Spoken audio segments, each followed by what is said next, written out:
Yuk jadi bagian dari dakwah kami. Dukung operasional dakwah dan sosial kami, raih pahala amal jariah yang terus mengalir sampai hari kiamat. Bismillah, Assalamualaikum warahmatullahi wabarakatuh. Alhamdulillah, dua susunan kata mulia dan suci yang selalu terucapkan dari orang-orang yang mensucikan dan memuliakan Sang Pencipta Allah Subhanahu wa taala. Sebagai seorang muslim, kita sangat yakin dua susunan kata ini Allah telah jadikan sebagai kata-kata bersyukur. Dan Allah maha benar dengan janjinya dalam surah Ibrahim, potongan ayat la in syakartum la azidannakum. Kalau kalian bersyukur, berterima kasih, maka pasti aku akan tambah. Terlalu banyak nikmat Allah yang sudah kita nikmati dan akan kita nikmati sampai ajal kita datang nanti, dan akan disempurnakan bila orang-orang beriman di surga yang abadi. Kita sudah menikmati dari makanan, minuman, oksigen, air, pakaian, transportasi, pasangan hidup, anak-anak, teman-teman, dan segala macam hal. Dan tidak mungkin kita rincikan satu persatu, sebagaimana juga Allah kekalkan dalam firman-Nya, wa in ta'uddu ni'matallahi la tuhsuha. Kalau kalian mau coba-coba menghitung-hitung nikmat Allah, maka kalian tidak akan pernah mampu untuk menghitungnya. Allah memerintahkan kita menikmatinya dan mensyukurinya. Termasuk Allah masih mempertemukan kita pada hari ini dengan hikmah dan takdirnya. Allah telah memilih kita di antara hamba-hambanya yang tergerak fikirannya, tergerak hatinya, tergerak anggota tubuhnya untuk hadir di masjid ini, sholat berjamaah, dan ini kewajiban bagi kita semua, dan juga menghadiri majelis ilmu. Tinggal bagaimana kita konsisten atau istiqomah menjaga ini. Karena memang tujuan utama kita diciptakan adalah beribadah kepada Allah. Kekal dalam surah Az-Zariyat Allah ingatkan, wa ma khalaqtul jinna wal insa illa liya'budun. Aku tidak ciptakan, tidak lahirkan, tidak adakan jin dan manusia kecuali untuk beribadah kepadaku. Memang tujuan kita diciptakan untuk sholat, untuk majelis ilmu, untuk berdoa, berzikir, bakti dengan orang tua, dan semua jenis ibadah. Dan makan, minum, berpakaian, berteman, semuanya ada pernak-pernik kehidupan.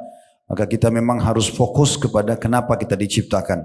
Dan insya Allah kita berkumpul di sini. Saya jauh-jauh dari Jakarta datang bersama tim. Bapak Ibu juga meluangkan waktu memenuhi masjid ini dan majelis ini. Semua itu tujuannya untuk menjalankan tujuan utama kita diciptakan, yaitu bagaimana kita ibadah kepada Allah Subhanahu wa taala. Sekali lagi tinggal konsisten menjaga sampai kita wafat. Allah kekalkan dalam pesannya dalam Al-Quran, wa'bud rabbaka hatta ya'tiyakal yakin.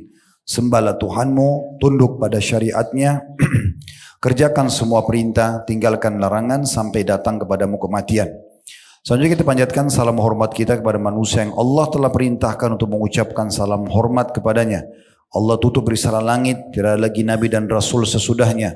Orang yang paling Allah sempurnakan sehingga menjadi pemimpin anak Adam dari jalur nasabnya, fisiknya, ilmunya, keimanannya, dan mengucapkan salam hormat kepadanya dijadikan ibadah oleh Allah Subhanahu wa taala. Bahkan sekali salam hormat dibalas 10 salam dari Allah Subhanahu wa taala. Dialah Nabi besar Muhammad sallallahu alaihi wa ala alihi wa sahbihi wasallam. Semoga kita istiqamah di atas sunnahnya, dan Allah juga satukan kita bersama beliau kelak di surga firdausnya. Allahumma amin. Sebelum kita mulai kajian kita, saya ingin menjalankan hadis Nabi alaihi salatu wassalam, man lam yashkurun nas la yashkurullah. Siapa yang tidak berterima kasih pada manusia, belum berterima kasih pada Allah.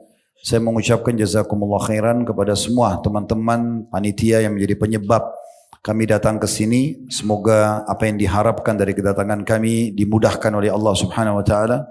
Semua jemaah, Bapak Ibu yang tidak bisa kami sebutkan satu persatu, jazakumullah khairan sudah datang karena mengetahui ada kajian kita ini. Semoga Allah ikhlaskan niat kita semuanya. Semoga semua yang hadir, offline ataupun online, dipenuhi hajat dunia akhiratnya, diampuni dosa-dosanya, diterima amal-amal solehnya. Dan sebagaimana Allah satukan kita di majlis ini, semoga kelak juga Allah satukan kita di surga firdausnya tanpa hisab. Allahumma amin. Hal yang kedua, saya duduk di sini bukan karena saya ingin duduk lebih tinggi daripada Bapak Ibu sekalian, tapi kursi dan meja ini disiapkan oleh panitia. Dan saya pun berbicara bukan karena saya lebih pintar, tapi karena diundang. Dan memang kalau saudara muslim minta nasihat, kita memberikan nasihat semampu kita. Selain daripada itu kita menjalankan firman Allah Subhanahu wa taala, fadzakir fa inna dzikra tanfa'ul mu'minin. Saling memberikan nasihatlah karena nasihat itu sangat bermanfaat bagi orang-orang beriman. Dan Nabi SAW memang menjadikan agama ini semuanya isinya saling menasihati, mengingatkan. Ad-dinun nasihah. Agama ini semuanya nasihat. Kita akan bicara pada kesempatan ini tentang generasi emasnya manusia. Bukan hanya generasi emasnya kaum muslimin. Mereka orang-orang yang Allah pilih secara khusus untuk menjadi pendamping Nabi terbaik. Semua yang ternisbatkan pada Nabi terbaik ini, Nabi Muhammad SAW, maka dia juga akan menjadi terbaik dari kalangan manusia.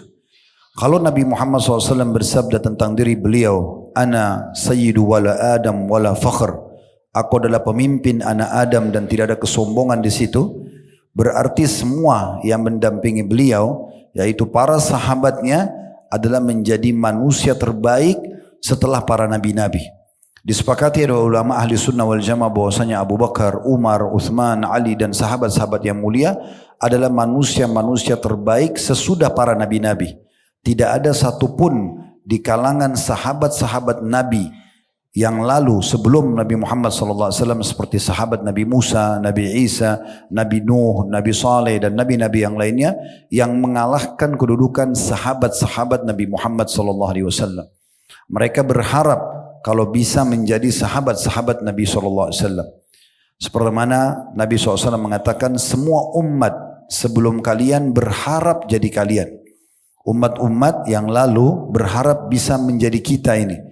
Dan kata Nabi SAW, akulah orang yang pertama mengetuk pintu surga dan semua pintu surga terharamkan untuk nabi-nabi sampai aku masuk dan terharamkan untuk umat sampai umatku masuk. Memang kita adalah orang-orang pilihan, dimulai tentunya dari para sahabat Nabi Ridwanullahi alaihim. Sudah semestinya kita memahami poin ini. Nanti kita akan bacakan banyak sekali ayat Al-Quran yang memuji para sahabat Nabi. Ada juga hadis-hadis Nabi SAW yang memuji beliau-beliau, gitu kan? Dan bagaimana kiprahnya dalam memperjuangkan agama Islam, kiprah mereka sampai akhirnya sampai kepada kita kemurnian agama ini. Mungkin kalau bukan perjuangan para sahabat, tidak akan sampai agama ini kepada kita. Makanya pada saat di perang Badar, Nabi SAW sambil berdoa kepada Allah mengatakan, menunjuk para sahabatnya yang sedang hadir di medan perang, Ya Allah, kalau engkau membiarkan sekelompok orang yang beriman ini semuanya binasa, maka engkau tidak akan disembah lagi di muka bumi. Tentu kuasa Allah Subhanahu wa taala akan berlanjut agama ini. Tetapi kehadiran para sahabat ini adalah pilihan. Coba kita bayangkan kalau kita hidup di fase Mekah dulu. Waktu itu rumah masih dari tanah liat, belum ada penerangan seperti sekarang, belum ada handphone dan teknologi. Kemudian ada seseorang di Mekah tidak bisa baca, tidak bisa menulis, mengaku sebagai nabi. Yang beriman masuk surga, yang kafir masuk neraka. Kira-kira kita akan menjadi Abu Bakar atau menjadi Abu Jahal? Coba antum jawab diri sendiri. Sekarang saja di masa teknologi sudah canggih, ilmu begitu luas, banyak ulama dan dai menyampaikan tentang syariat Allah, tentang risalah dan sunnah-sunnah Nabi SAW, masih banyak orang yang membangkang. Bagaimana kalau di masa itu? Tidak ada pilihan, beriman masuk surga, kafir masuk neraka. Apalagi yang kafir kekal selamanya.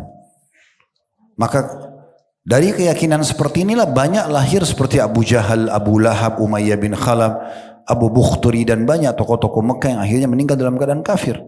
Mereka pikir siapa orang ini? Ngaku-ngaku sebagai nabi, tidak bisa baca, tidak bisa nulis, sampai mereka menantang Nabi Muhammad SAW. Kamu kami beriman hai Muhammad, turunkan malaikat, lihatkan buat kami. Kamu kami beriman, buat rumahmu dari emas, ganti bukit Safa jadi emas. Banyak macam-macam mereka minta. Tapi Nabi SAW mengatakan, saya tidak bisa berbuat apa-apa kecuali Allah izinkan. Maka mereka menyatakan kami tidak akan pernah beriman kepadamu selamanya. Tapi subhanallah, di masa-masa genting seperti itu, ada figur Abu Bakar yang datang dan menyatakan dengan sangat jelas kalau beliau akan mengimani apapun yang dikatakan oleh Nabi SAW. Apa yang Nabi ucapkan pasti benar. Karena pembenaran seperti ini dengan menutup mata selesai. Mau Nabi SAW bilang masuk akal atau tidak masuk akal bagi Abu Bakar, pasti benar. Makanya keluar julukan Siddiq, orang yang sangat terpercaya atau mempercayai risalah. Dan Abdullah bin Mas'ud berkata, kami tidak bisa dibandingkan dengan Abu Bakar dari sisi ibadah. Abu Bakar sholat, kami sholat. Abu Bakar jihad, kami jihad. Abu Bakar haji, kami haji. Tapi kami tidak bisa menyebut Abu Bakar dari sisi keyakinannya. Karena semua yang disampaikan tidak akan pernah diragukan. Tidak akan pernah dilakukan. Jadi memang kita sedang berbicara tentang generasi yang di masa sekarang ini banyak dilupakan oleh generasi muda muslim. Kalau kita tanyakan tentang kisah Abu Bakar, Qa'qa' bin Amr, Khalid bin Walid, Ikrimah bin Abi Jahal, dan banyak sahabat-sahabat, mungkin banyak di antara generasi muda tidak tahu. Tapi kalau kita tanya tentang Ronaldo, tanya tentang siapa pemain bola, historinya lengkap. Namanya, umurnya, warna kesukaannya. Padahal itu orang kafir, orang non muslim, tidak boleh kita jadikan sebagai wali kita. Disebutkan dalam surah An-Nisa, tidak boleh orang beriman menjadikan mereka sebagai wali, apalagi mengidolakan. Tapi subhanallah, banyak generasi muda lupa. Mereka lebih percaya dengan film-film yang dibuat dengan Mission Impossible-nya. Ya, mustahil mereka bilang begitu. Padahal sebenarnya dalam kehidupan sahabat banyak misi-misi yang dilakukan yang mustahil di mata manusia. Tapi karena keimanan mereka, mereka bisa melakukannya. Mereka bisa melakukan yang banyak. Orang-orang Persia, orang-orang Romawi sampai memberikan julukan pasukan muslimin, ini bukan manusia. Bisa menyeberangi lautan ya dengan hanya kudanya, dengan picikan takbir. Mereka dengan pedang biasa bisa mengalahkan pasukan-pasukan besar.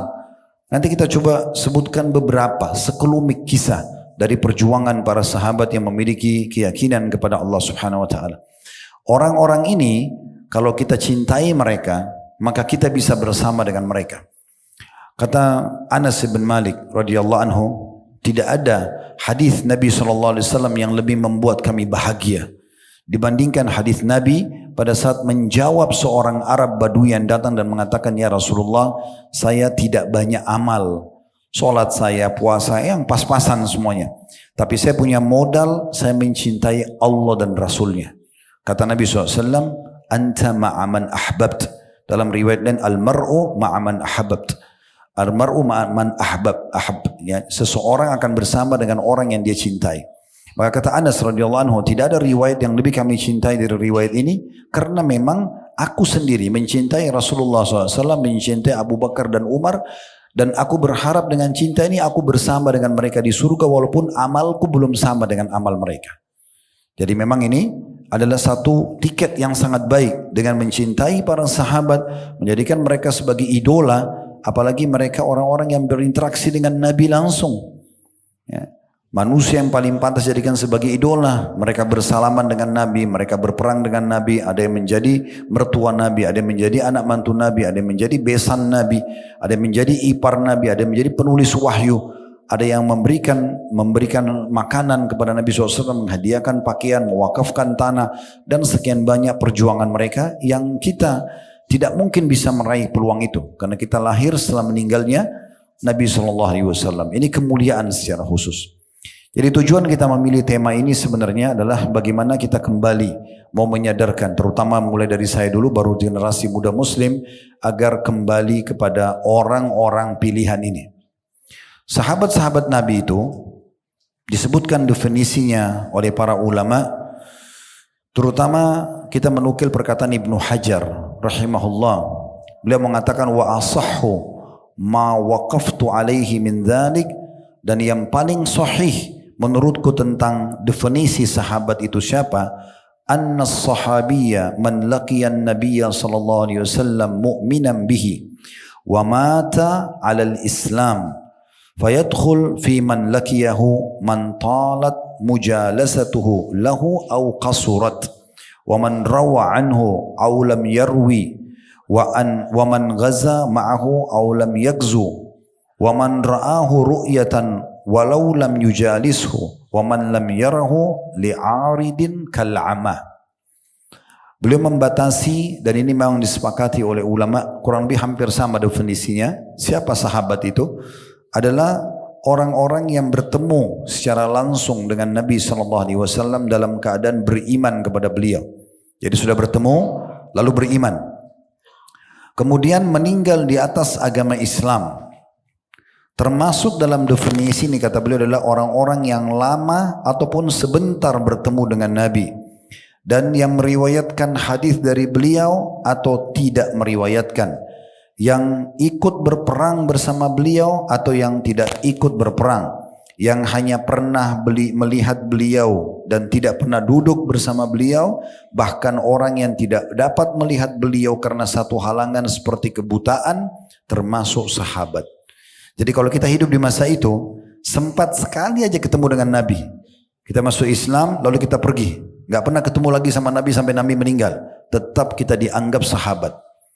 Apalagi kalau yang sudah duduk bersama Nabi, udah menjadi mertua seperti Abu Bakar sama Umar, menjadi anak mantu seperti Utsman dan Ali, menjadi bodyguardnya Nabi seperti Zubair bin Awam, Abu Musa al-Ash'ari, Abu Dujana. Kemudian menjadi orang-orang yang suka berkorban buat Nabi SAW dari sisi hartanya. Seperti Sa'ad bin Ubadah, Abdurrahman bin Auf dan sahabat-sahabat Nabi yang lain. Yang membela Nabi dengan tubuhnya sampai tidak tersisa kecuali semuanya ada luka. Seperti Talha bin Ubaidillah dan banyak sahabat-sahabat Nabi yang lain. Semua ini dimaknakan adalah sahabat. Allah memuji mereka. Jadi kalau orang hidup di masa itu, dia beriman tapi tidak pernah lihat Nabi, tidak pernah bertemu secara Nabi. Kalaupun dia buta, tapi minimal dia tahu, dia ketemu Nabi, mungkin dia salaman, dia ngobrol, masuk sahabat. Tapi kalau ada orang hidup di masa itu tidak sempat ketemu sama Nabi, walaupun dia beriman, dikategorikan generasi tabi'in. Ya, seperti misalnya Abu Muslim al-Khulani, kemudian Shuraih al-Qadhi. Ini orang-orang yang hidup di masa seperti Uwais al-Qarni. Semua ini orang-orang hidup di masa Nabi Muhammad SAW. Mereka beriman, cuma wilayahnya jauh, tidak sempat ke Madinah, tidak sempat ketemu Nabi, maka dikategorikan tabi'in. Jadi sahabat ini punya kedudukan tersendiri dan memang ada batasan definisi mereka.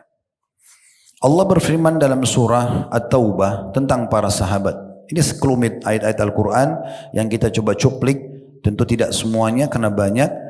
Di antaranya surah At-Taubah surah nomor 9 ayat 100. Allah mengatakan, "Was-sabiquna al-awwaluna minal muhajirin wal ansari walladzina ittaba'uuhum bi ihsanin radhiyallahu anhum wa radu an wa 'adda lahum jannatin tajri tahtaha al-anharu khalidina fiha abada dzalikal fawzul 'azim." Orang-orang yang terdahulu lagi yang pertama-tama masuk Islam dari golongan muhajirin dan ansar. Andai saja Allah tidak sebutkan muhajirin dan ansar, bisa maknanya global. Tapi dengan adanya penyebutan ini berarti mencakup semua orang yang menjadi sahabat Nabi saja. Ini yang dipuji. Dan orang-orang yang terdahulu masuk Islam dari golongan muhajirin yang hijrah dari Mekah ke Madinah dan ansar, gabungan dari Aus dan Khazraj, dua suku besar di Madinah. Dan orang-orang yang mengikuti mereka dengan baik. Kalau kita mengikuti jejak para sahabat. Seperti dakwah-dakwah sunnah yang biasa dikumandangkan di Indonesia misalnya atau di seluruh dunia.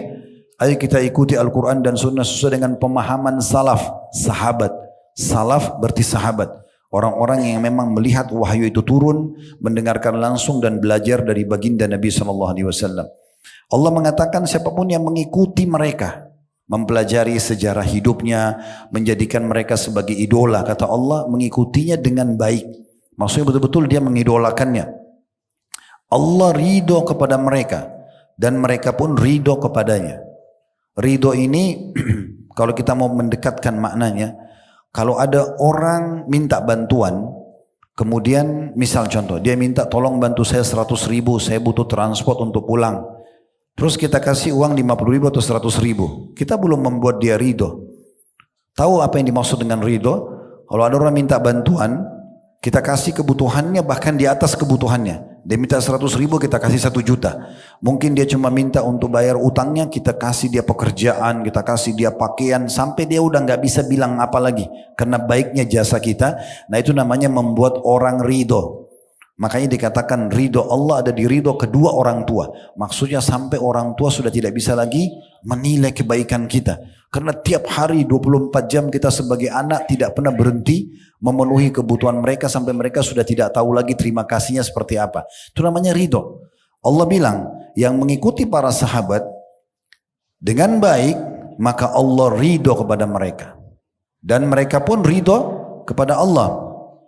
Kata Allah, Allah menyediakan bagi mereka para sahabat dan yang menjadikannya sebagai idola. Surga-surga yang mengalir di bawahnya sungai-sungai. Mereka kekal di dalamnya selama-lamanya. Itulah kemenangan yang agung. Coba ambil benang merah dari ayat ini. Berarti kata kunci masuk surga, dapat keridhaan Allah adalah mencintai dan mencontohi sahabat-sahabat Nabi. Itu poinnya sebenarnya. Karena di awal ayat memang Allah memuji Muhajirin dan Ansar. Tidak terkecuali di antara mereka, semuanya punya kedudukan di sisi Allah Subhanahu wa taala. Kita enggak bicara orang yang hidup di masa Nabi tapi jadi orang munafik. Kita enggak bicara orang-orang yang beriman kemudian murtad. Kita bicara orang yang tadi seperti Ibnu Hajar bilang, melihat bertemu Nabi SAW, beriman dan meninggal dalam keyakinan itu. Baru masuk dalam definisi sahabat.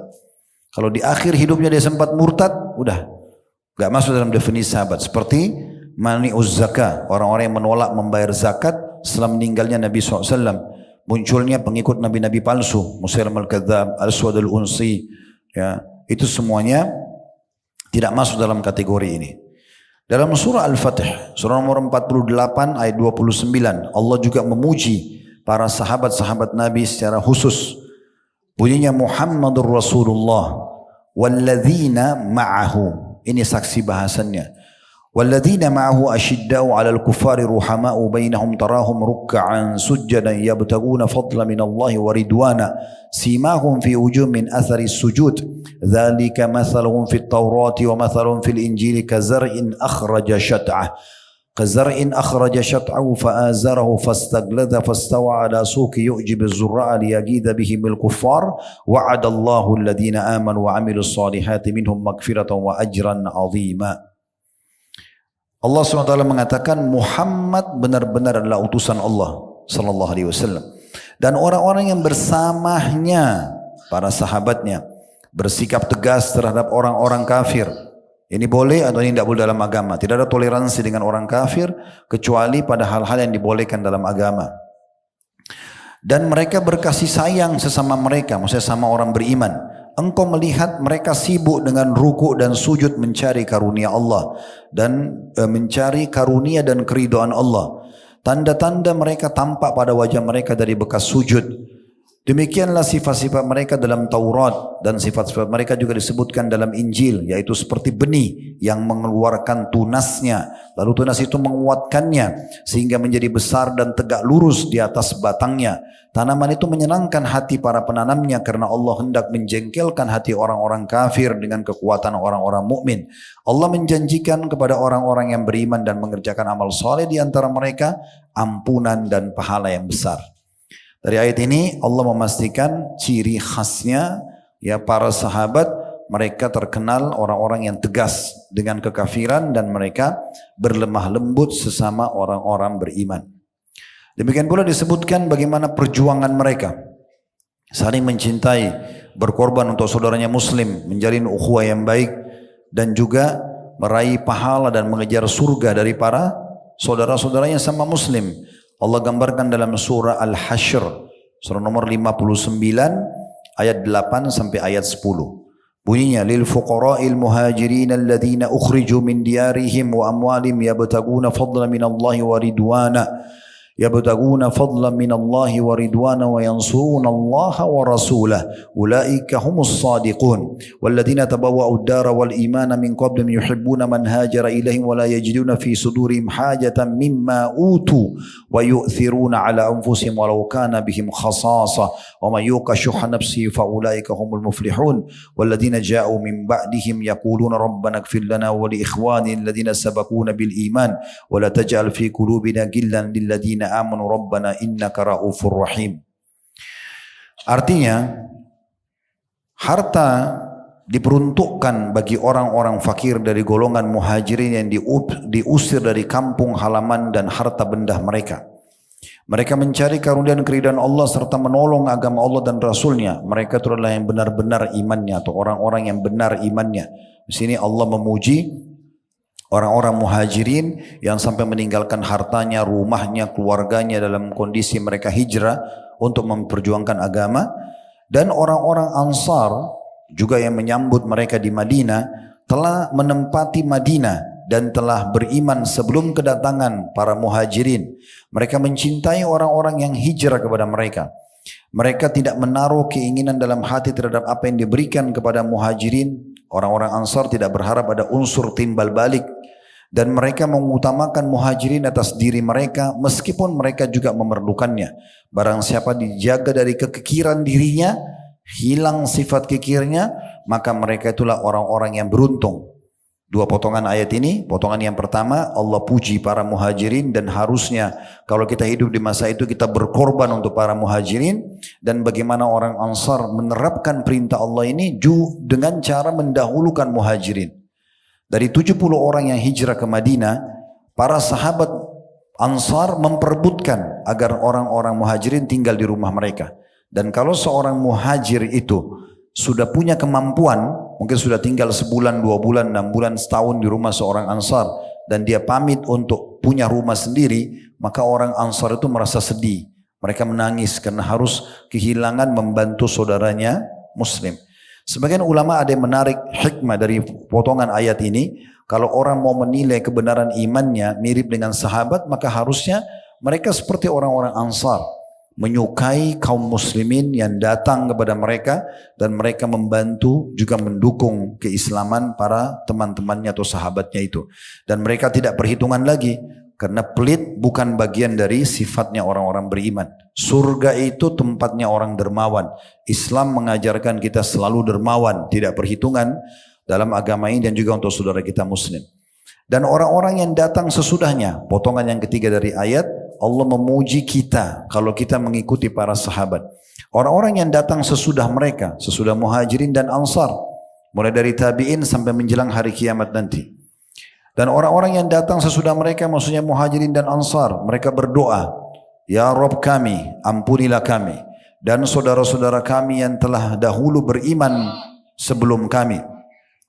Dan janganlah engkau jadikan dalam hati kami rasa dengki terhadap orang-orang yang beriman. Maksudnya jangan sampai kami membenci para sahabat-sahabat Nabi.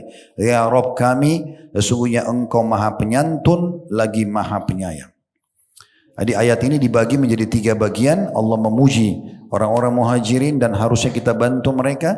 Orang-orang ansar yang mendahulukan muhajirin dalam menerapkan firman Allah subhanahu wa ta'ala ini.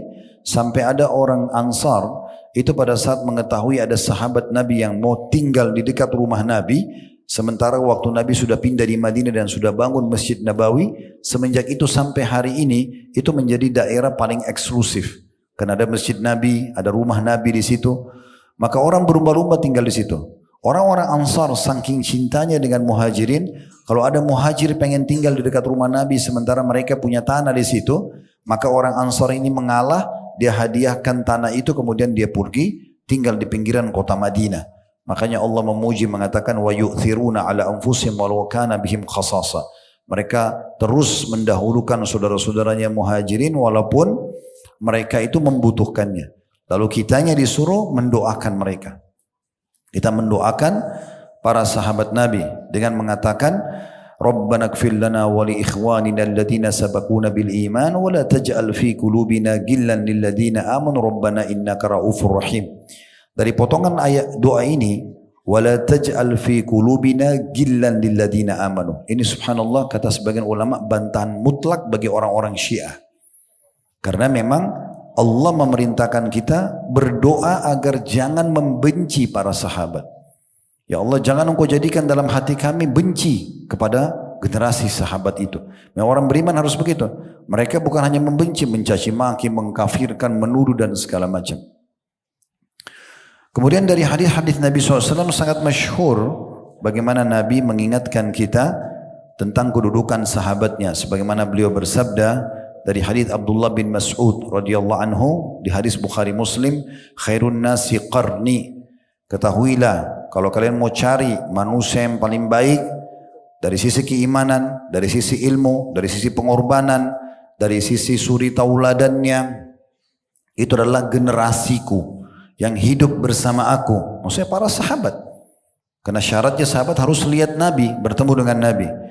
Thumma alladhina yalunahum, kemudian yang belajar dari sahabatku, para tabi'in. Thumma alladhina yalunahum, kemudian yang belajar dari sahabat-sahabatku, tabi'in.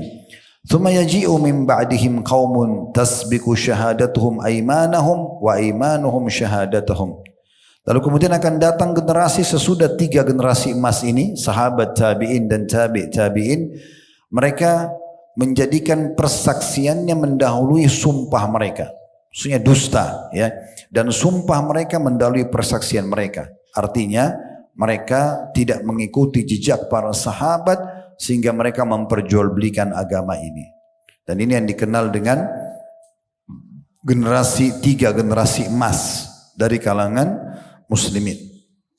Abdullah bin Mas'ud berkata juga dalam riwayat lain, diriwayatkan Imam Ahmad dengan sanad hasan, Inna Allah nadhara fi qulubil ibad fawajada qalba Muhammadin sallallahu alaihi wasallam khaira qulubil ibad fastafahu li nafsihi fabta'athahu bi risalatihi ثم نظر في قلوب العباد بعد قلب محمد صلى الله عليه وسلم ووجد قلوب أصحابه خير قلوب العباد فجعلهم وزراء نبيه يقاتلون على دينه فما رأى المسلمون حسنا فهو عند الله حسن وما رأوا سيئا فهو عند الله سيء.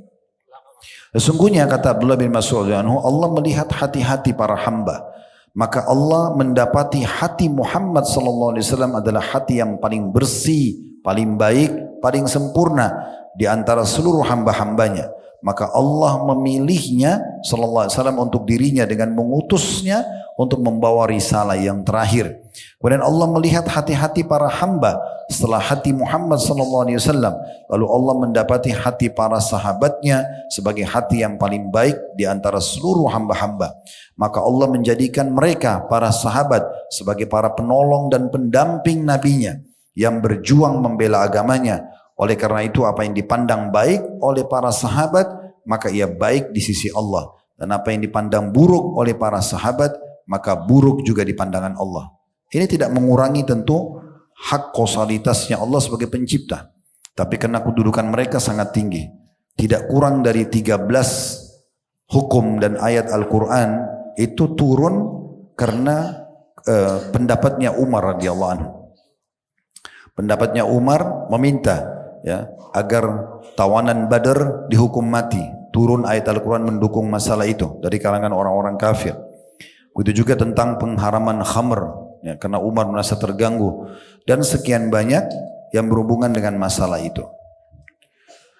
Begitu juga Nabi SAW menyebutkan dalam hadits Abu Musa al-Ash'ari radhiyallahu anhu, an-nujumu amanatun lis-sama.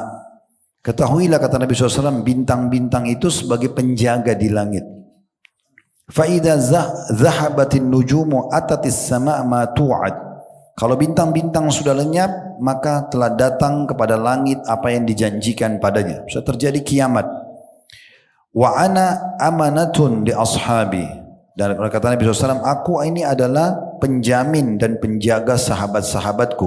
Fa'idha zahabtu ata ashabi ma yu'adun. Kalau aku telah wafat, maka datang kepada para sahabatku apa yang dijanjikan pada mereka. Mereka akan menang, akan kalah. Kemudian dikatakan wa ashabi amanatun li ummati. Sahabat-sahabatku adalah penjaga umatku. Fa idza dhahaba ashabi ata ummati ma yu'adun. Kalau sahabatku sudah wafat, maka secara otomatis sudah ya hilang juga penjagaan terhadap umatku. Kita tahu kedudukan sahabat ini sangat tinggi dalam syariat. Coba kita susun poin demi poin. Yang pertama, sebagai pendukung dan penolong sekaligus kerabat Nabi Muhammad SAW. Dan ini mutlak, kita nggak bisa buat apa-apa. Tidak bisa mengalahkan para sahabat di posisi ini. Ada yang berperang dengan hartanya, ada yang berperang dengan jiwanya, ada yang memiliki ide, ada yang selalu menemani Nabi setiap hari. Ya. Kita kalau punya seorang ustadz atau seorang guru yang kita dambakan, kemudian kita tiap hari bisa menemaninya, bagaimana bangganya kita. Bagaimana kalau kita hidup di masa itu dan kita selalu depan rumah Nabi. Nabi keluar kita temanin, ngobrol sama Nabi, kita siapin minum, siapin makan, kita temanin, kita siapin sendalnya. Sampai ada sahabat itu berebut-berebut. Ya, ada yang siapin sendal Nabi, ada yang siapin siwak Nabi, ada yang siapin pelana kudanya Nabi karena bangganya.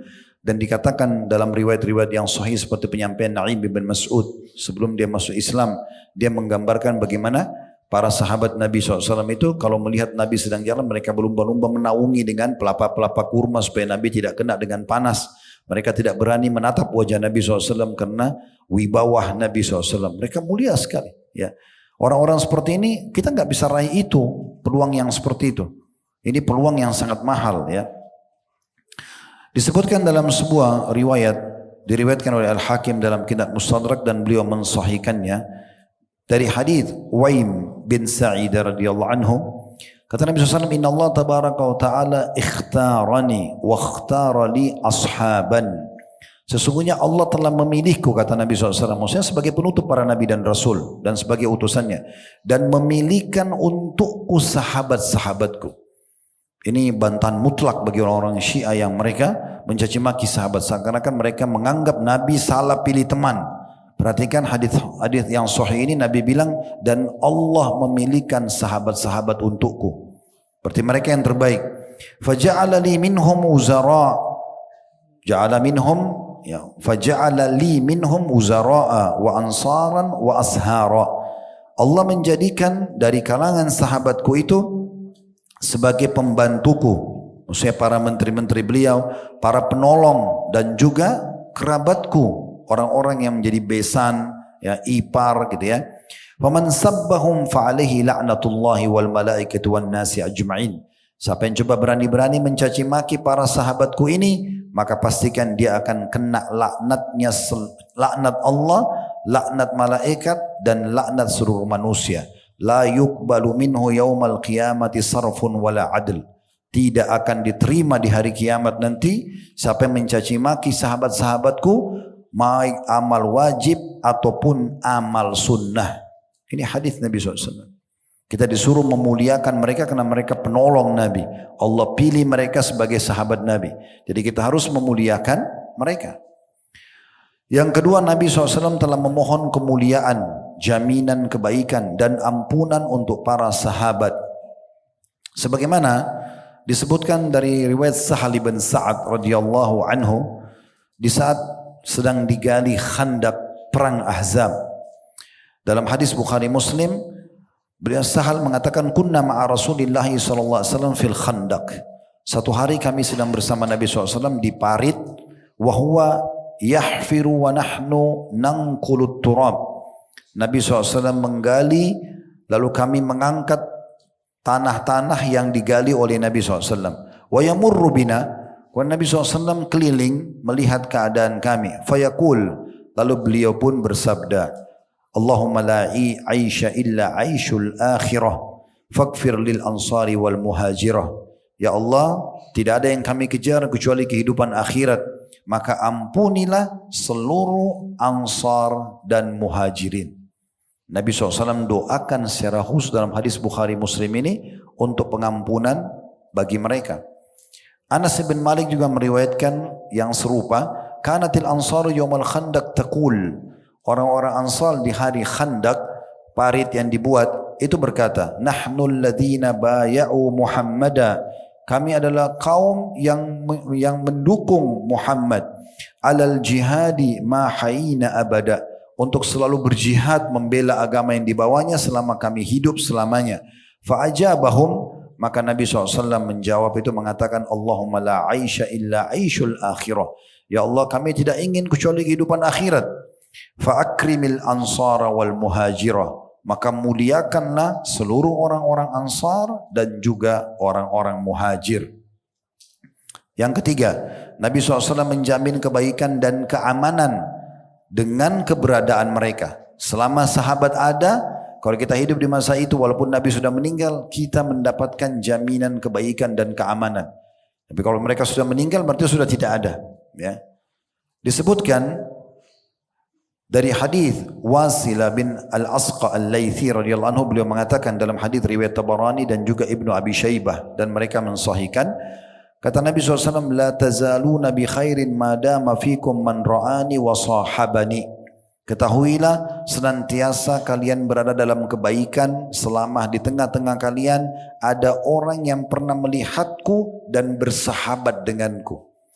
Kalau ada sahabat di situ pasti aman, udah. Walaupun Nabi sudah meninggal, Nabi jamin begitu. Wallahi la tazaluna bi khairin madama fikum man ra'a man ra'ani wa sahaba man sahabani. Dan demi Allah kalian juga akan tetap berada dalam kebaikan selama di tengah-tengah kalian masih ada orang yang pernah melihat orang yang melihatku dan bersahabat dengan orang yang bersahabat denganku. Maksudnya kalau kalian hidup juga di generasi setelah sahabatku meninggal, tapi ada di antara yang hidup dengan kalian pernah menjadi sahabat-sahabatku, tabi'in, juga dijamin untuk kalian keselamatan dan keamanan. Seperti itu ya. Kita akan melanjutkan poin keempat. Masalah kedudukan para sahabat, yaitu Nabi SAW menjamin kemenangan selama ada keberadaan mereka karena keberkahan para sahabat ini.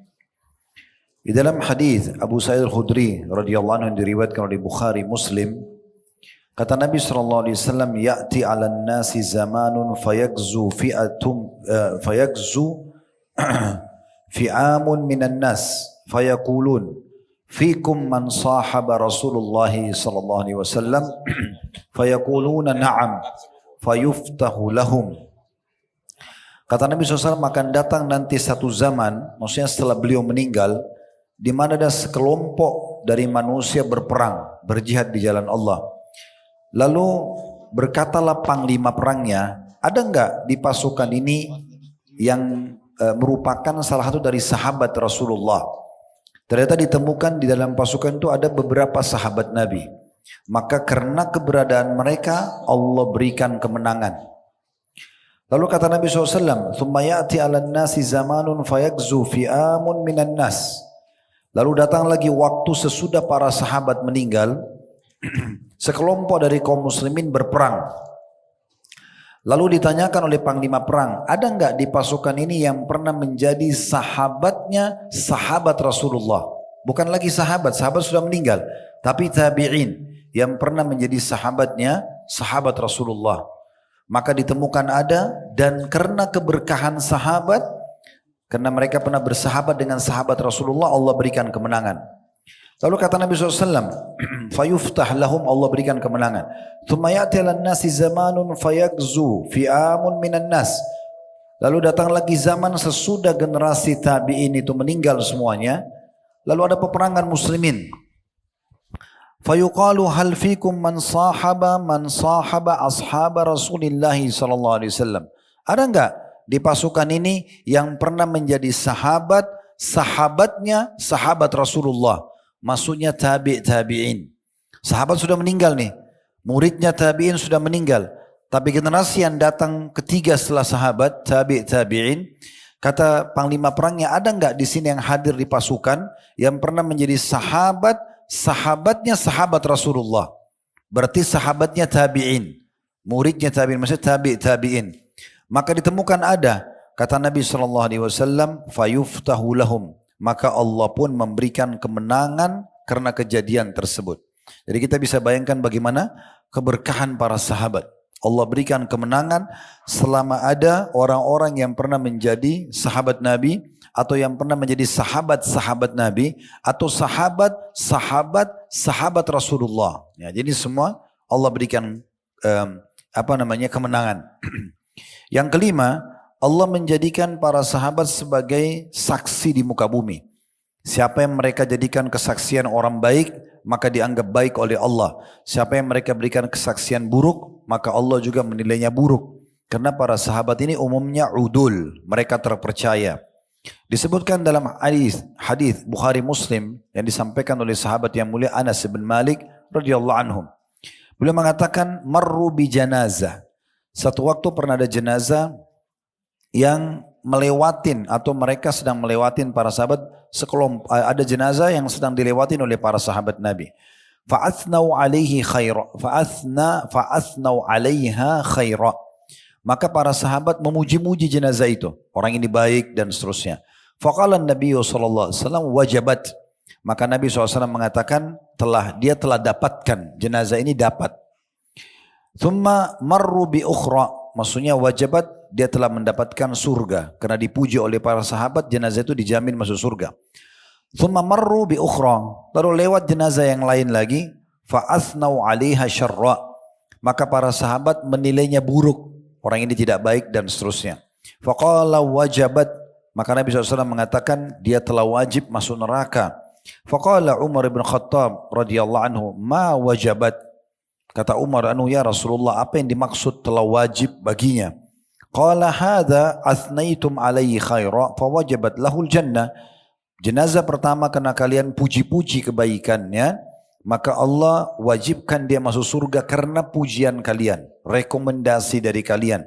Wa hadza athnaitum alaihi syarra fawajabat lahun nar antum syuhadaullahi fil ard. Dan jenazah yang kedua, kalian sebut-sebut keburukannya, menurut kalian dia buruk, maka wajib baginya neraka. Ketahuilah kalian, wahai para sahabatku, adalah saksi-saksi Allah di muka bumi. Jadi luar biasa, berarti menandakan secara umum kesaksian sahabat di saat itu. Kalau ada yang saksikan kita misalnya, oh ini orang baik, ya sudah berarti kita orang baik. Kalau dia katakan kita buruk, berarti kita orang buruk. Karena mereka adalah manusia-manusia pilihan. Begitu juga perintah Nabi SAW agar kita menjaga nama baik mereka, memuliakan mereka. Bukan justru mencaci maki apalagi mengkafirkan seperti tadi kelompok Syiah yang kita katakan.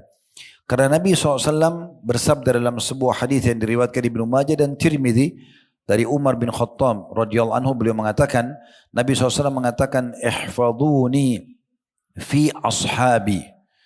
Rasulullah SAW ya berkata, jagalah hakku terhadap para sahabatku. Muliakan mereka sebagaimana kalian muliakan aku. Berikan hak mereka sebagaimana kalian memberikan hakku. Thumma alladhina yalunahum, demikian pula orang-orang yang datang sesudah sahabatku. Thumma alladhina yalunahum, lalu yang datang juga setelah sahabat-sahabatku atau sahabat-sahabatku gitu ya. Maksudnya generasi tabi'in. Thumma yafshul kadhiba hatta yashhad ar-rajul wa ma yustashhad wa yahlifa wa ma yustahlaf. Lalu datang setelah generasi tiga ini, sahabat, tabi'in dan tabi'in adalah sekelompok orang yang suka menyebarkan kedustaan, berita hoaks, hingga seseorang memberikan kesaksian padahal tidak diminta menjadi saksi dan bersumpah padahal ia tidak diminta bersumpah. Tapi maksudnya adalah bagaimana para sahabat Nabi ini disuruh oleh Nabi SAW untuk menjaga kemuliaan mereka. Jadi kita muliakan sahabat, kita mengatakan misalnya radhiyallahu anhu, kita mempelajari kisahnya, kita menjadikan sebagai suri tauladan. Dan alhamdulillah di YouTube kami sudah ada serial sahabat-sahabat Nabi ya. Kami berharap teman-teman di-download gratis ya dari Khalid Basalamah Official di YouTube, ambil di playlistnya, download gratis, sebarluaskan, dengarkan. Di situ kita sudah cerita setiap sahabat rata-rata hampir 3 jam.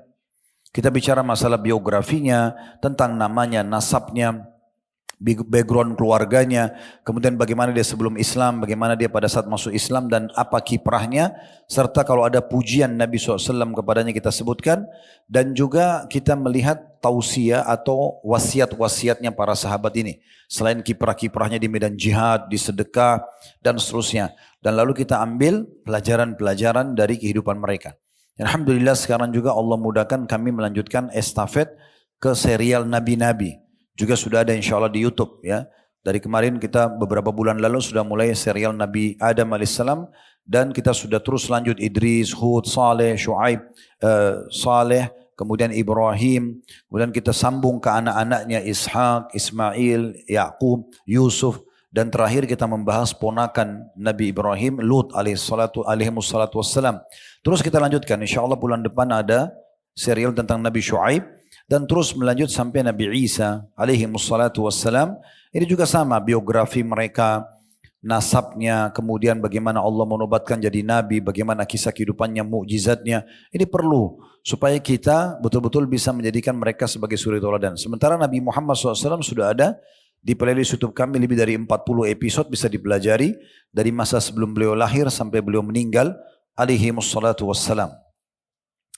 Nah, banyak kisah-kisah para sahabat yang unik sekali, yang mungkin kita ambil sekelumitnya. Ya. Di antaranya kita mulai dari prosesi penyiksaan sahabat-sahabat di Mekah. Banyak sekali penyiksaan yang terjadi tentunya. Kita tahu pengorbanan wanita yang pertama mati syahid dalam Islam, Sumayyah, dan suaminya Yasir, serta anaknya Ammar ibn Yasir radhiyallahu anhu majma'in. Ini adalah keluarga yang pertama mati syahid dalam Islam, di mana Nabi SAW melihat, karena Sumayyah dan Yasir adalah budaknya Abu Jahal. Jadi di masa itu kalau kita hidup di Mekah, teman-teman sekalian, tidak ada keamanan. Semua orang muslim di Mekah itu kalau jalan bisa dirampok, bisa dibunuh, bisa dipukul, bebas. Nggak ada hukum berlaku. Bagaimana susahnya orang hidup di fase Mekah pada saat itu. Maka Sumayyah ini dikeluarkan dalam kondisi dia hamil oleh Abu Jahal di depan rumah, diikat kaki dan tangannya lalu disiksa. Suaminya pun Yasir sama, anaknya pun Ammar sama. Tapi kita lihat bagaimana keimanan mereka pada saat itu luar biasa. Abu Jahal mengatakan, hai Sumayyah, tinggalkan agama Muhammad atau aku akan menusukkan lembing ini, tombak pendek yang tajam, ke perutmu. Dan aku akan membunuhmu dengan janinmu. Maka Sumayyah tetap mengatakan, aku tidak akan meninggalkannya. Maka dia pun dibunuh oleh Abu Jahal dengan menusuk pelan-pelan perutnya. Radhiyallahu anha. Tapi beliau tidak peduli. Dan dia dihitung adalah wanita pertama mati syahid dalam Islam. Bagaimana kekuatan keimanannya itu? Itu luar biasa. Kemudian Yasir, lihat istrinya dibunuh, dia sempat berontak ingin melawan, juga dibunuh oleh Abu Jahal. Maka suami istri ini mati syahid dalam Islam. Sementara anak mereka Ammar, yang terkenal Ammar bin Yasir, diberikan oleh Allah umur yang panjang. Waktu itu umurnya masih 9 tahunan. Dia lihat ibu ayahnya disiksa, maka Abu Jahal bilang, hai Ammar, saya enggak akan bunuh kau dengan mudah seperti saya bunuh ayah dan ibumu. Saya hanya akan melepaskan, saya akan menguliti kamu, menyiksa kamu sampai kau meninggalkan agama Muhammad. Kalau kau mengatakan ya bahwasanya unta yang lewat ini adalah Tuhanmu, baru saya bisa lepaskan kamu. Maka Ammar mengatakan, karena sudah tidak tahan 9 tahun disiksa, lalu dia mengatakan, saya telah kufur kepada agamanya Muhammad dan unta ini Tuhanku. Maka Abu Jahal lepaskan dia. Subhanallah, iman tertanam dalam hatinya. Setelah selesai disiksa, dia pun jalan menuju Nabi SAW dalam umur yang sangat muda, 9 tahun, dan penuh dengan darah, disiksa oleh Abu Jahal. Dia mengatakan, ya Rasulullah, betapa menyesalnya saya mengatakan bahwasanya saya kufur kepada agama Anda, padahal hati saya tidak mau. Maka turunlah ayat yang membela Ammar, ya, yang menyebutkan tidak dianggap orang kufur kalau mereka terpaksa mengucapkan, sementara hati mereka mutmainnun bil iman, hati mereka tenang dengan keimanan. Bagaimana seorang wanita dari kaum muslimin juga disiksa di Mekah. Dari pagi sampai malam dipukulin, disiksa, nggak dikasih makan, nggak dikasih minum. Tapi pada saat orang-orang Quraisy datang dan berkata, kami meninggalkan siksaan kalian ini, diinjak, ditendang, diludahin, caci maki segala macam. Kami meninggalkan kalian ini bukan karena kami kesian, tapi karena kami bosan. Besok kami datang lagi siksa kalian. Apa jawaban mereka dengan sangat sederhana? Mereka mengatakan, Allah lah yang mendatangkan kalian untuk menguji iman kami. Maka kami akan terus bersabar. Bagaimana kiprah mereka ini? Ya, mungkin seseorang di antara kita cuma diancam, diturunkan jabatannya, dibatalkan investasi bisnisnya, tidak jadi menikah dengan anak seseorang, sudah cukup untuk meninggalkan ajaran agamanya. Berapa banyak orang yang sudah dapat hidayah sunnah, meninggalkan hanya karena jabatannya, ya. Akhirnya mencukur lagi jenggotnya, mengubah lagi celananya dengan isbal, dan segala macam. Akhwat mengganti lagi jilbabnya jadi jilbab gaul, hanya karena masalah urusan dunia. Mana kita dibandingkan dengan para sahabat? Terlalu jauh, gitu kan? Mereka betul-betul sampai dibunuh, berkorban darah, tidak peduli. Khabbab bin Arad radhiyallahu anhum, di masa Umar bin Khattab, Umar tahu ini, Khabbab ini termasuk orang yang disiksa di Mekah, karena Umar juga termasuk menyiksa orang-orang Mekah dulu, sebelum masuk Islam. Maka kata Umar lagi duduk di kursinya di masjid, lagi duduk di masjid, dan Umar bin Khattab ini orang yang suka radhiyallahu anhu mendengarkan cerita-cerita dari orang, terutama orang yang terpercaya. Maka dia mengatakan satu waktu, hai Khabbab, coba tunjukkan dan ceritakan kepada kami bagaimana atau siksaan Quraisy yang paling sakit yang mana yang kau rasakan. Khabbab tidak banyak ngomong, beliau cuma buka bajunya memperlihatkan di belakang dari tulang lehernya sampai tulang ekornya itu ada lubang besar berwarna hitam, merah kehitam-hitaman seperti luka bakar. Umar begitu lihat langsung Umar menangis. Umar sangat tegar hatinya, tapi dia nangis. Lalu Umar mengatakan, apa yang mereka lakukan Khabbab? Kata dia, wahai Amir Mu'minin, saya diikat tangan dan kaki, kemudian mereka nyalakan batu atau api, sampai mereka menarikku di atas api tersebut. Dan api itu hanya padam karena melelehnya lemak atau otot yang ada di tubuhku. Mereka tetap sabar. Mereka tidak peduli dengan siksaan tersebut. Karena bagi mereka, ini semua adalah perjuangan untuk agama. Itu kiprah para sahabat. Itu luar biasa gitu. Ya. Bagaimana Umar bin Khattab sendiri yang sangat terkenal pada saat beliau sudah masuk Islam, sebelumnya benci Islam, tapi begitu Allah tanamkan iman dalam hatinya, maka berubah semua. Salah satu kisah yang sangat masyhur adalah dia pada saat mau hijrah ke Madinah. Dinukil kisah oleh Ali bin Abi Thalib radhiyallahu anhu, beliau mengatakan, aku tidak mengetahui ada seorang pun yang berhijrah ke Madinah kecuali secara sembunyi-sembunyi kecuali Umar bin Khattab. Beliau pada saat hendak hijrah sengaja ya menenteng pedangnya, kemudian memikul busurnya seperti orang yang mau berperang, membawa beberapa anak panah di tangannya, lalu mendatangi Ka'bah tawaf. Sementara pembesar-pembesar Quraisy ada di situ dan menyaksikan perbuatannya. Setelah tawaf 7 kali putaran, Umar pun datang ke perkumpulan orang-orang Quraisy di Darun Nadwa dan menghadap ke wajah mereka satu persatu seraya Umar mengatakan, semoga wajah-wajah kalian menjadi buruk ya, karena mereka kufur, mereka menolak risalah Nabi Muhammad SAW. Lalu dia mengatakan, saya akan hijrah. Siapa yang ingin ibunya kehilangan anaknya dan anaknya menjadi yatim, istrinya menjadi janda, silakan temui aku di lembah ini karena aku akan hijrah. Dan kata Ali, tidak seorang pun berani mengikuti Umar. Ini kiprah-kiprah yang luar biasa gitu. Kemudian juga kita pindah misalnya pada saat sudah hijrah ke Madinah. Peperangan pertama yang terjadi adalah peperangan Badr yang sangat masyhur ya. Peperangan Badr ini banyak sekali kejadian-kejadian unik gitu. Di antaranya yang dinukil kisah adalah pada saat Nabi SAW mendengar, karena kan perang Badar itu tahun 2 Hijriah tanggal 15 Ramadan, itu pertama sekali Ramadan disyariatkan dan pertama kali sahabat berpuasa. Waktu itu Nabi SAW tawarkan siapa yang mau ikut untuk menghalang kafilah dagang Quraisy. Yang tidak mau ikut tidak apa-apa, tidak diwajibkan. Oleh karena itu dari sekian 1000 orang laki-laki yang bisa berperang, yang ikut sama Nabi cuma 314 orang. Pergilah mereka dengan perlengkapan apa adanya dan mereka menuju ke Badar karena harapan menghadang kafilah dagang yang dipimpin oleh Abu Sufyan dan dijaga oleh 40 prajurit saja. Maka mereka tidak siap untuk perang. Tapi dalam surah surah Al-Anfal Allah gambarkan memang perang Badar Allah yang mengatur strateginya. Allah buat kafilah dagang Quraisy berhasil lolos.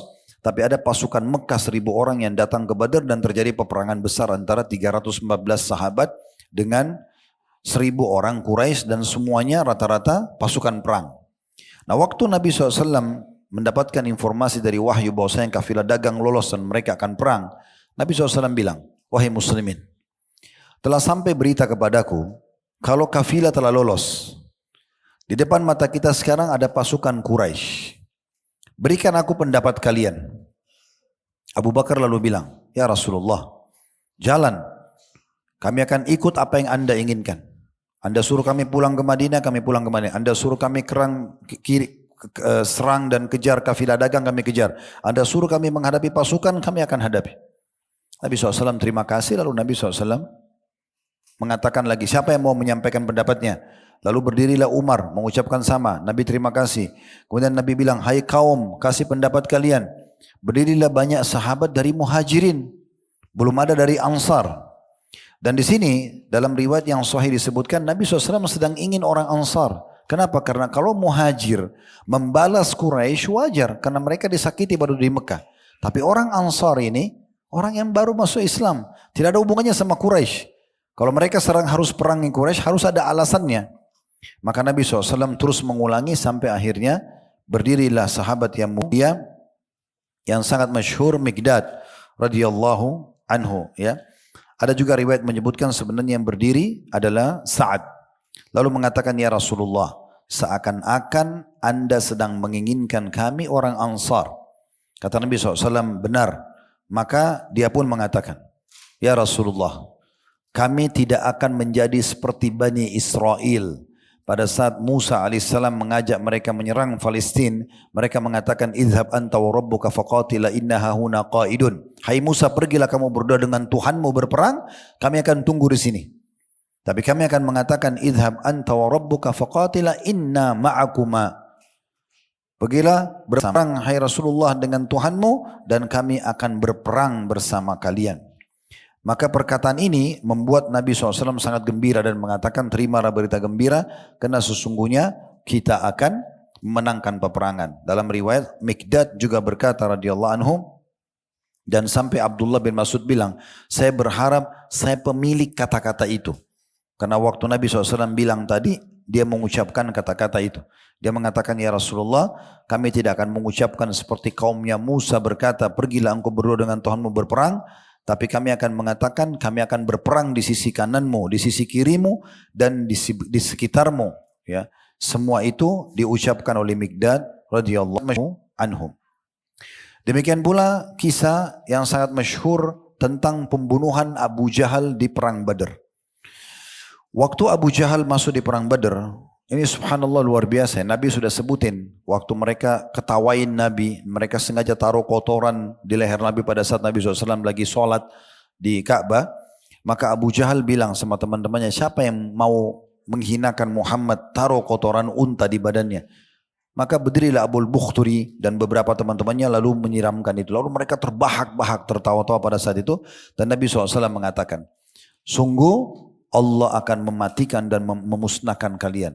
Ya, maka akhirnya kata Abdullah bin Mas'ud, saya melihat hampir semua yang Nabi sebutkan itu terbunuh di Badar. Nah, diantaranya Abu Jahal sendiri. Abu Jahal ini waktu masuk di perang Badar, dia pakai dari kepalanya sampai kakinya semuanya besi, yang kelihatan cuma matanya. Kudanya pun semuanya pakai besi, pakaian besi. Di sekelilingnya itu banyak pasukan yang membuat lingkaran melindunginya.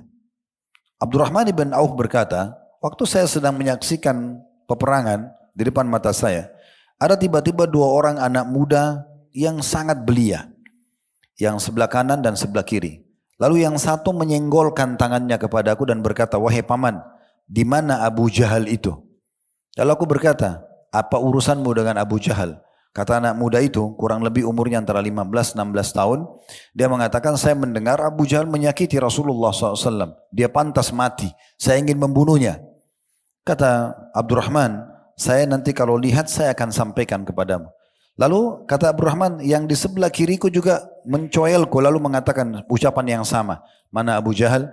Abdurrahman tanya, kenapa? Perkataannya mirip. Padahal mereka tidak saling dengar karena di kiri kanan sampai di kancah peperangan. Lalu kata Abdurrahman, tiba-tiba saja mataku melihat ke arah Abu Jahal. Di mana dia dilindungi oleh musuh-musuh. Dilindungi oleh pasukan gitu ya. Begitu aku melihatnya maka aku mengatakan, itulah orang yang kalian cari. Kata Abdurrahman, demi Allah, dua-duanya anak muda ini kiri kanan, mereka melecit seperti melecitnya anak panah dari busurnya, cepat sekali. Mereka tebas sana, tebas sini, membongkar pasukannya Abu Jahal, lalu kedua-duanya menebaskan kakinya, kaki Abu Jahal sehingga jatuh dari hewan tunggangannya. Kemudian dua-duanya sempat membawa pedang mereka ke arah Nabi dalam kondisi berdarah, dalam kondisi ada darah. Lalu dua-duanya mengatakan, ya Rasulullah, aku telah membunuhnya. Yang satu mengatakan, aku telah membunuhnya. Lalu Nabi SAW memeriksa pedang mereka berdua. Ternyata Nabi menemukan salah satunya yang lebih dominan dalam menebaskan pedangnya ke Abu Jahal yang bernama Mu'adz bin Amr bin Jamuh. Maka Nabi SAW mengatakan, kalian berdua telah membunuhnya dan harta rampasan perang Abu Jahal jatuh di tangan dia. Tangannya Mu'adz. Nah kalau teman-teman tanya, memang apa keuntungannya kita bunuh orang kafir di medan perang? Kata Nabi SAW, tidak akan pernah bersatu di neraka orang mukmin sama orang kafir. Jadi kalau kita berhasil membunuh satu musuh di medan perang, kalau memang di medan perang jihad yang benar ya, maka dia masuk neraka, kita tidak akan masuk neraka. Kalau sempat membunuh satu orang itu memang faedahnya ya, diberikan keuntungan oleh Allah Subhanahu wa taala. Jadi ini kelebihan yang luar biasa diberikan begitu. Ada lagi seorang sahabat di mana Nabi SAW pada saat itu berkata kepada orang-orang yang ada di perang Badar, sesungguhnya semua orang yang ada di sini, yang hadir di medan perang, dipastikan, ya, kata Nabi SAW, dipastikan dia akan termasuk ahli surga. Dia akan termasuk ahli surga. Dia akan masuk ke medan perang, masuk surga melalui peperangan ini. Maka ada seorang sahabat namanya Umair bin Al-Humam Al-Ansari.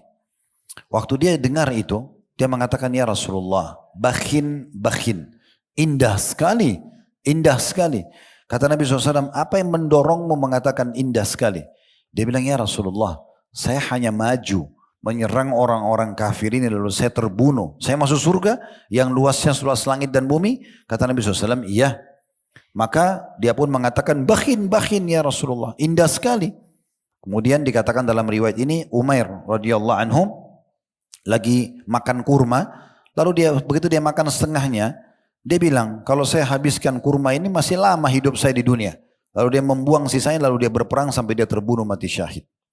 Ini perjuangan yang luar biasa, di mana mereka sudah tidak pikir lagi dunia. Pikiran mereka bagaimana bisa segera menyambut surga. Dan kalau kita mau tahu kisah di perang Badar banyak sekali.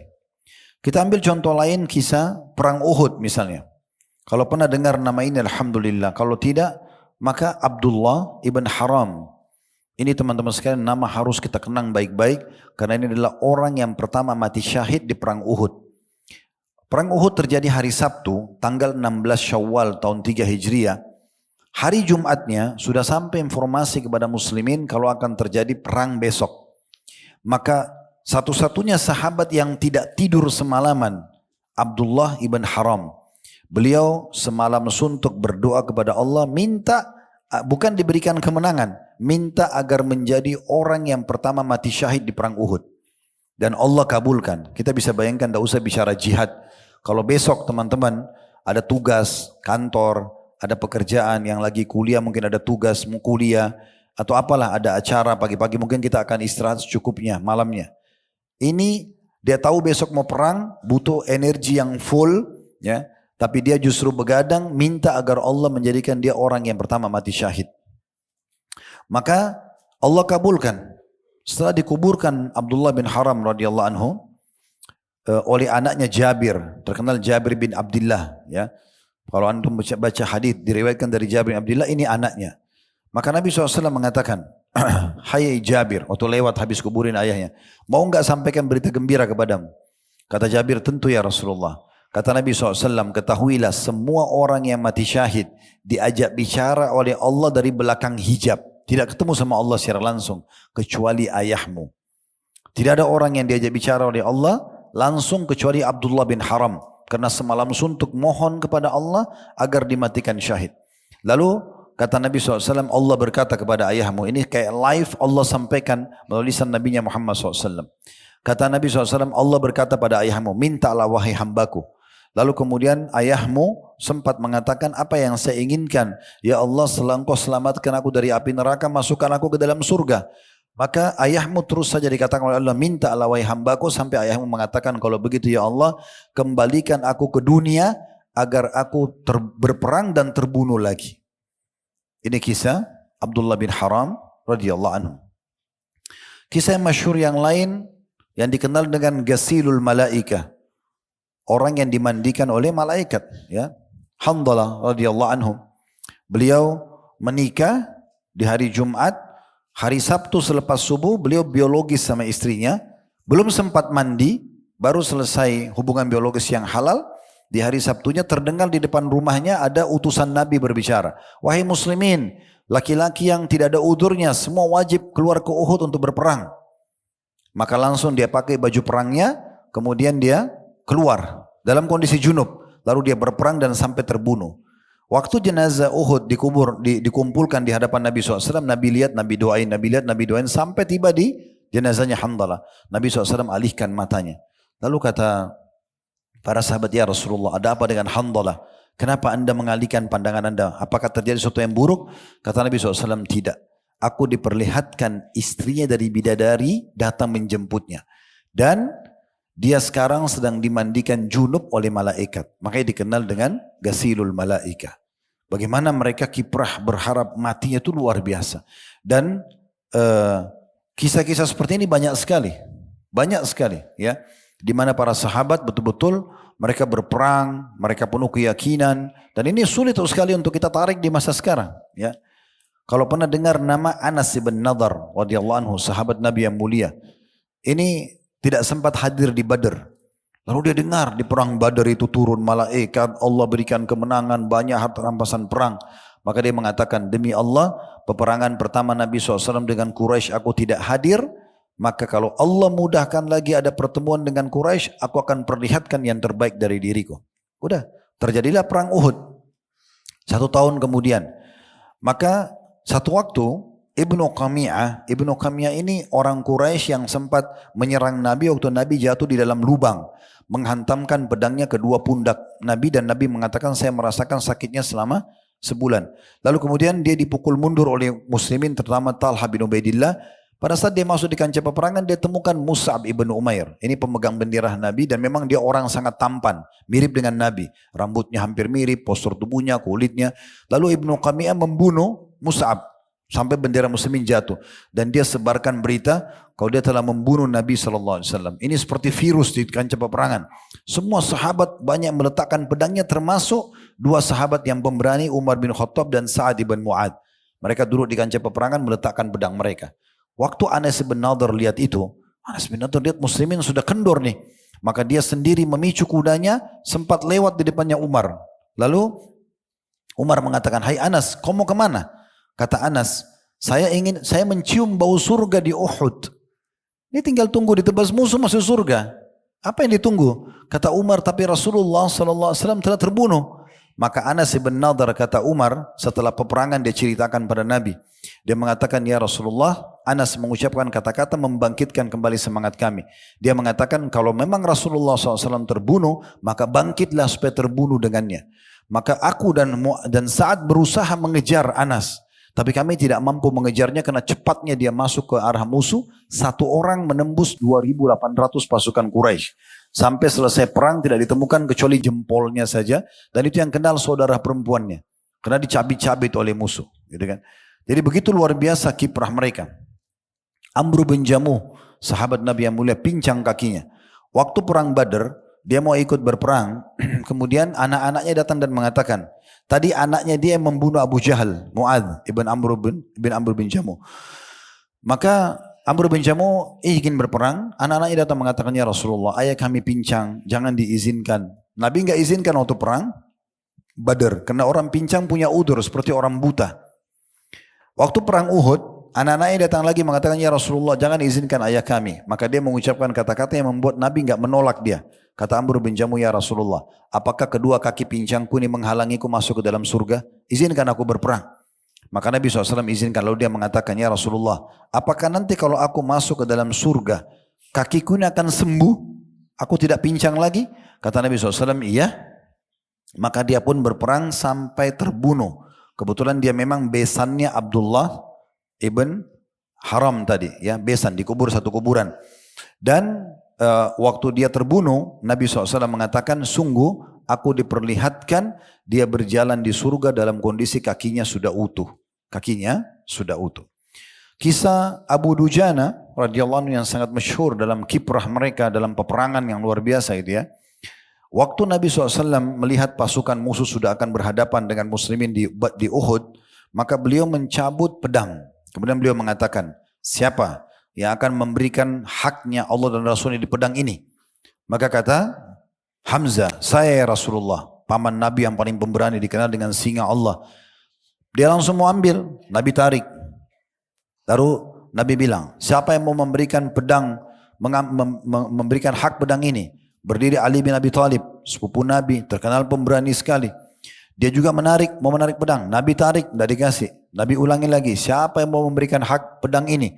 Berdiri lagi Zubair bin Awam, sepupu Nabi juga, terkenal sebagai bodyguardnya Nabi. Ya. Nanti kita ceritakan sebentar bagaimana kiprahnya dia membunuh Sahal, salah satu kesatrianya Yahudi di Khaybar yang tingginya seperti pohon kurma. Itu dibunuh oleh Zubair. Zubair mengatakan, saya Rasulullah. Nabi tarik. Nabi ulangi lagi, siapa yang memberikan hak pedang ini? Maka berdiri Mikdad. Mikdad ini terkenal tadi yang memotivasi Nabi mendukung orang-orang Ansar untuk berperang di Badar, dia. Dan ini Umar menganggap Mikdad sama satu orang kekuatannya 1000 orang. Maka Mikdad mengatakan, saya Rasulullah. Nabi SAW tetap tarik. Lalu Nabi bilang, siapa yang berikan hak pedang ini? 5 kali Nabi sebutkan. Yang kelima ini Abu Dujana, ya, ini berdiri, Syammah radhiyallahu anhu namanya. Dia mengatakan, ya Rasulullah, apa haknya Allah dan Rasulnya di pedang itu?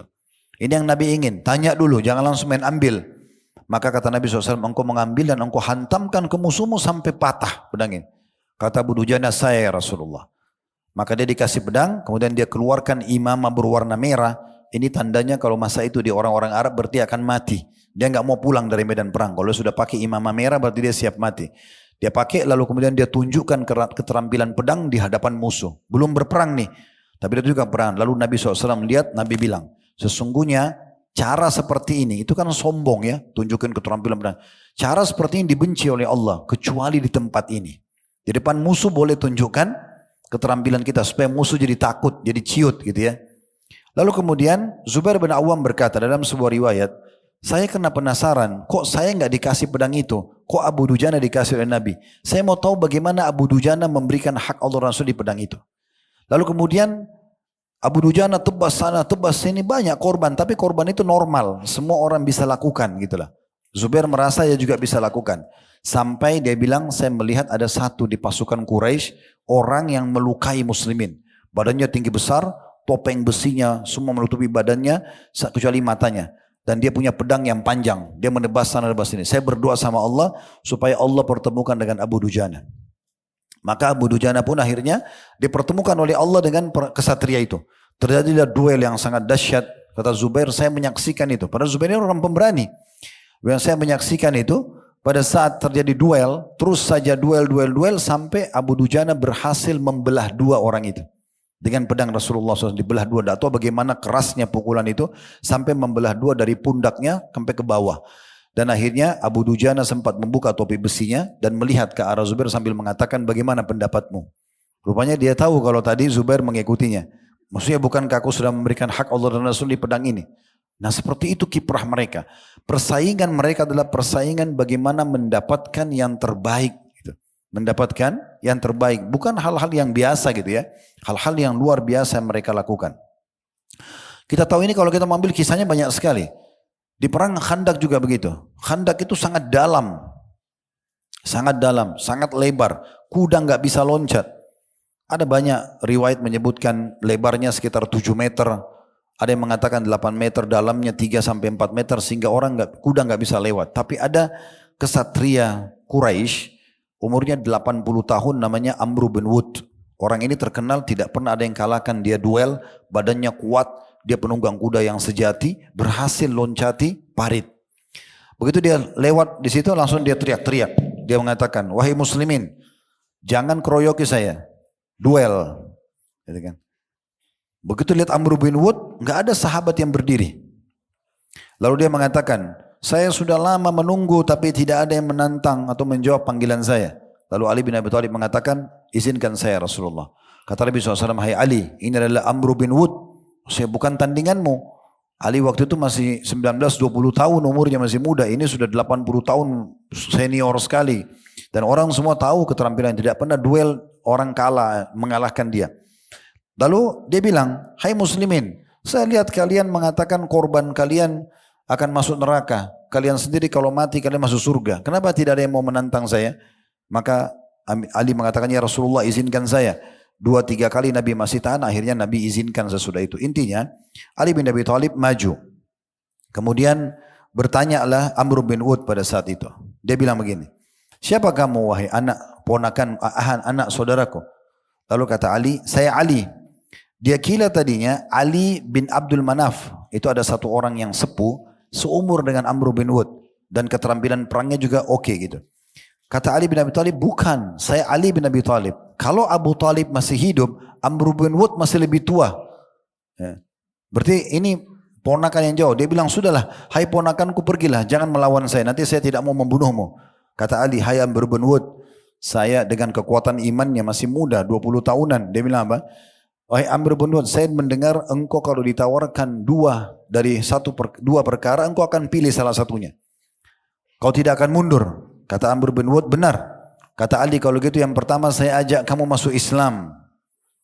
Dia bilang, saya tidak butuh itu. Saya keluar ke sini untuk memerangi Islam. Kata Ali, kalau gitu yang kedua, duel dengan aku. Ini dengan luar biasa beraninya. Ini kesatria tidak pernah dikalahkan di medan perang. Maka Amr bin Wad karena marahnya, dia turun dari kudanya, saking kuatnya kudanya bisa dibelah dua sama dia. Itu kisah di perang Khandaq. Dibelah dua kemudian dia menyerang Ali. Terjadilah duel yang sangat besar gitu ya. Sampai-sampai dia menebaskan pedangnya dan sempat melukai bagian kepala Ali radhiyallahu anhu sedikit. Lalu Ali berhasil menebasnya dan membunuhnya. Maka keluarlah suara takbir Ali pada saat itu dan membuat Rasulullah SAW takbir dan seluruh muslimin takbir. Poin penting dalam masalah jihad teman-teman sekalian. Kita kalau masuk ke medan perang, betul kita harus punya ikhtiar. Kita harus punya keterampilan dalam perang. Karena Allah bilang dalam surah Al-Anfal, وَعِدُّ لَهُمْ مَسْتَطَعْتُمْ مِنْ قُوَّةٍ.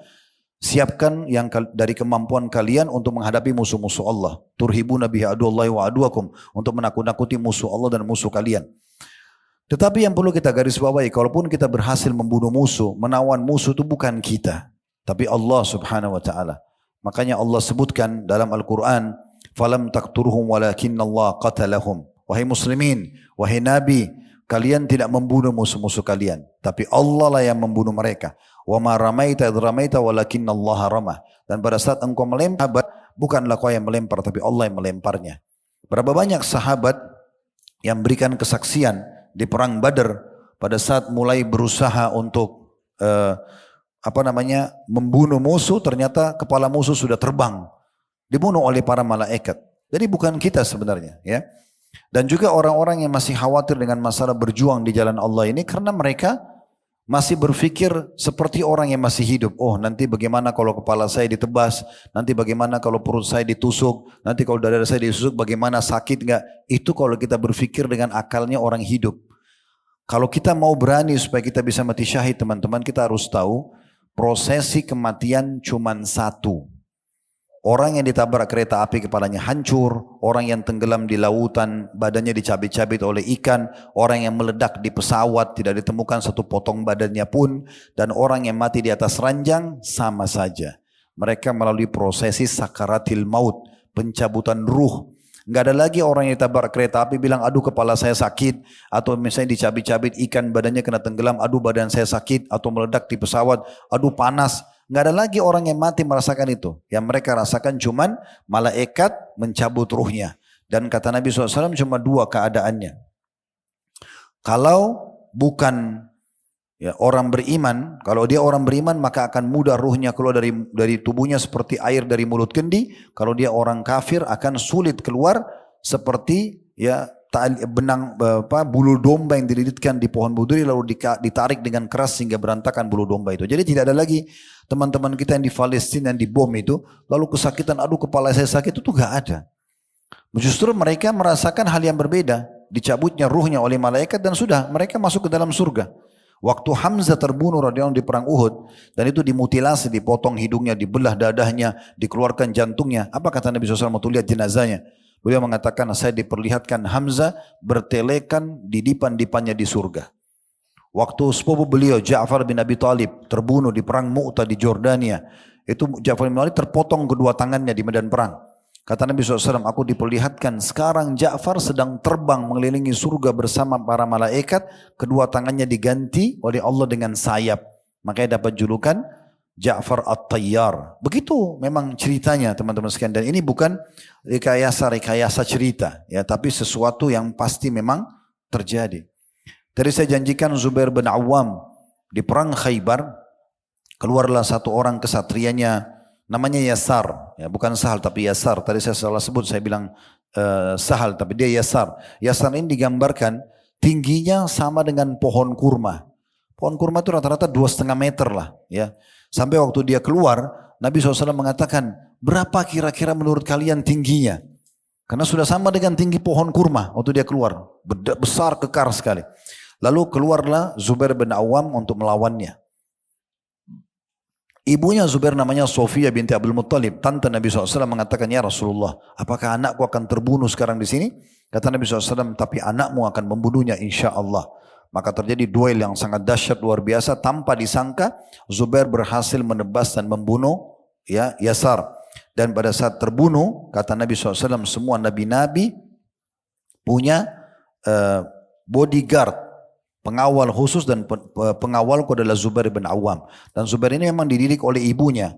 Ya, ini ibu-ibu perlu pelajari ya. Dari tante Nabi namanya Sofia binti Abdul Muttalib. Ini wanita yang pemberani sekali. Dia suka melatih Zubair agar tidak takut. Dalam kisahnya dikatakan bahkan Sofia ini suka membawa Zubair di tengah malam, di tempat gelap, baru dibiarkan supaya dia berani. Sampai orang-orang Mekah mengatakan, hai Sofia, kamu terlalu keras mendidik anakmu. Kata Sofia, biarkan supaya jadi pemberani. Dan ternyata betul, Zubair terbentuk jadi pemberani. Zubair punya ciri khas, kalau dia masuk medan perang, dia taruh 2 tombak di pundaknya, disilang dan dikasih cat. Bukan kalau kita cat sekarang, kalau zaman dulu orang pakai za'faran, pakai pewarna, warna kuning. Sampai terkenal di pasukan Islam, kalau ada lelaki bertombak kuning 2, maka larilah. Orang-orang musuh pada takut. Kenapa? Karena Zubair bin Awam ini punya keberanian yang unik. Kalau mau dipecikkan takbir, dia ada di depan pasukan. Begitu takbir, dia maju duluan, serang musuh. Tebas sana sini sampai dia berhasil kembali dan membawa harta rampasan perang. Begitu luar biasa. Seorang sahabat yang lain yang pernah sempat menjadi nabi palsu sebenarnya. Ya, sempat menjadi nabi palsu, tapi dia sudah tobat, namanya Tulaiha. Ya. Bin Khalid al-Asdi gitu kan, atau Tulaiha namanya. Tulaiha ini setelah dia masuk Islam kembali, subhanallah dia ikut berperang di masa Umar bin Khattab. Setelah Nabi SAW meninggal, dia sempat menjadi nabi palsu. Tapi setelah didakwahi kembali, dia kembali. Dia beda sama Musailamah al-Kadzdzab yang tetap dalam kekufurannya dan meninggal dalam keadaan kafir. Ringkas cerita, Umar bin Khattab mengutus Tulaiha bersama dengan beberapa orang sahabat-sahabatnya untuk memantau pasukan Persia waktu itu. Pasukan Persia ini banyak sekali jumlahnya. Jumlahnya pada saat itu seingat saya 250.000 orang.